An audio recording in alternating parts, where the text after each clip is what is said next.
Finally, it has been revealed. Alex Ayala has been drawn in the quarter side of the draw of world number 4, Coco Gauff, a good friend of hers. So what will be the likely road to the final for Alex Ayala in this tournament? In the first round, or the round of 128, Alex is scheduled to play a qualifier, who we do not know yet. If Alex hurdles her first round match, she will go on to play in the second round, and most likely it will be against Ukrainian Alexandra Oleinikova, who has a 1-0 record against Alex Ayala. Yes, you heard it right.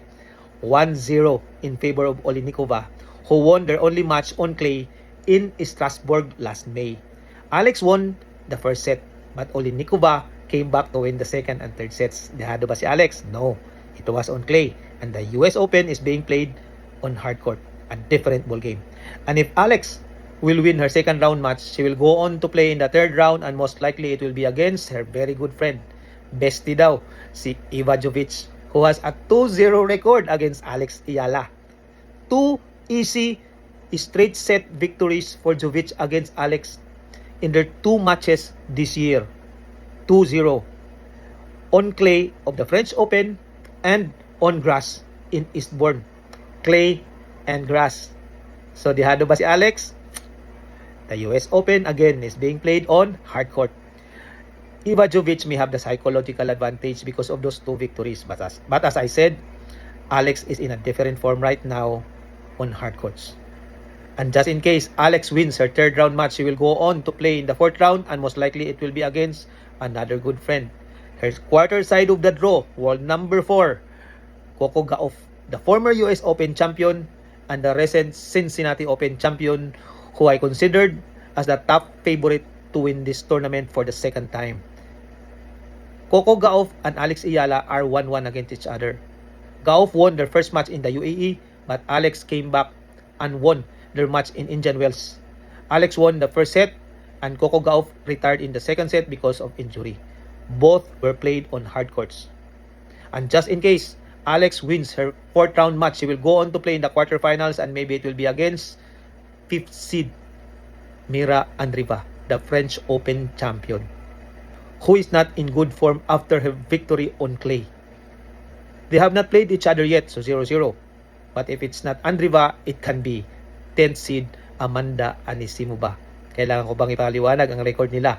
We very well know what happened in Cincinnati in the round of 32. So just in case Alex wins her quarterfinal match, she will go on to the semifinal and will likely play world number 2, Elena Rybakina, who can be world number 1 if she reaches the semifinals of this tournament. She will replace Sabalenka as the top player of the world. And Elena and Alex have a 1-1 record against each other. Rybakina won the first match on clay in Rome, but Alex came back to win their match on grass in Berlin. Clay and grass. And the US Open, once again, as I said, is being played on hard court. So just in case they will meet each other, hindi natin masasabi kung sino ang favorite. If it's not Elena Rybakina, it can be Iga Swiatek, whom she will meet in the semifinal, the Canadian Open champion. And Iga and Alex have a 2-1 record in favor of our superstar.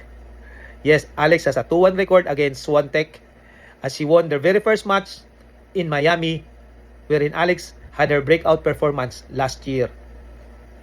And in their match on clay, it was Swiatek who prevailed in Rome, also last year. But this year, Alex won her very, very historic match against Swiatek in Wimbledon. Yes, the center court of Wimbledon. Hindi ko na siguro kailangan ipaliwanag kung kayo ay Alex supporter. Okay?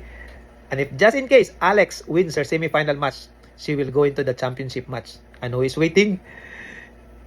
It will be world number 1, Aryna Sabalenka, the grunting, hard-hitting, 2-time defending champion of the US Open. The match that we have been waiting for us to see if Alex can hold her own against the power-hitting world number 1 and prove to us that she is indeed the best returner in the women's game right now. Yes, she is one of the best returners, but if she beats Aryna Sabalenka, and it will be in the championship match of the US Open against a 2-time defending champion and world number 1, it will be very massive historically.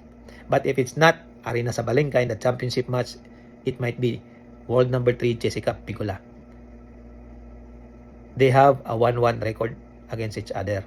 Last year in the Miami Open, in the semifinals, it was Jessica Pegula who stopped the run of Alex Ayala in 3 sets. But in this year's Mubadala Open, alam nyo na nangyari, di ba?